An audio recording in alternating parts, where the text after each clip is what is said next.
now give the floor to the representative of the Russian Federation. Madam President, we listened carefully to the briefing of the Deputy Secretary General, Amina Mohammed, on her trip to the region, as well as the briefing by the representative of the Somalian civil society, Shukri Dini. We're grateful to you, Madam Mohammed, for the very important political signal sent to the political forces in Somalia during your visit on the need to overcome existing conflicts and to complete in a timely fashion the electoral process that has dragged on for too long. We note the attention you directed during your visit towards the task of enhancing the role of women in the political life of Somalia, and in particular to fulfill the obligation to ensure a 30% quota in the future composition of the federal parliament.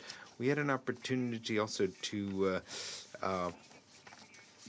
get a better idea about this thanks to the very detailed press release about your trip that was circulated last week by the UN Secretariat.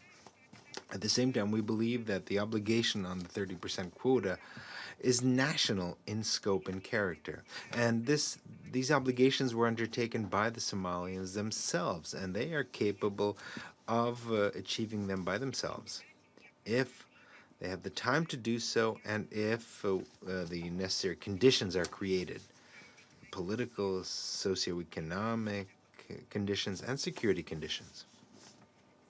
Here in the Security Council, we must be guided by the political realities in the country, and we should set the right priorities.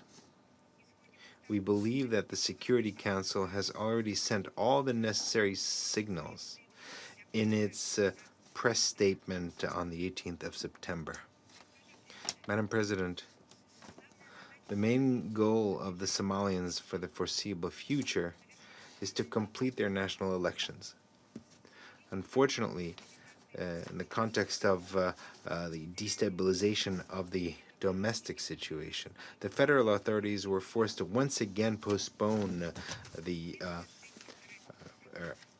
agreed time frame. Now, the completion of the elections is to be expected no sooner than the end of November.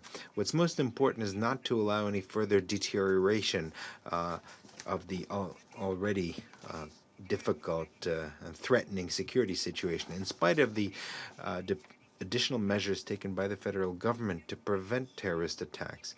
The Al-Shabaab terrorist group continues to carry out skillfully planned attacks using asymmetrical methods to fight the government forces and the AMISOM contingent. Another example was the car bomb that exploded on the 25th of September next to the presidential palace in Mogadishu, which killed at least 10 people.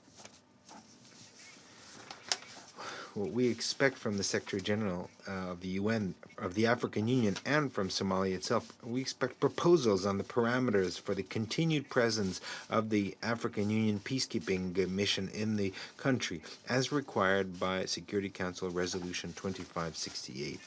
The humanitarian situation in the country also remains very difficult. According to the latest data, the number of those needing food and social assistance has reached almost 6 million people. At the same time, around 4 million people find themselves in an area of extreme risk. The number of refugees and IDPs is growing.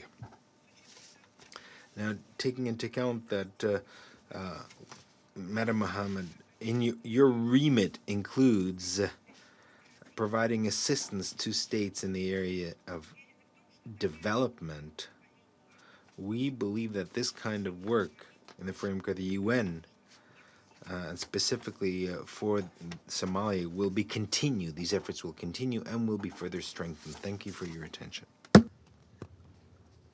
I thank the representative of the Russian Federation.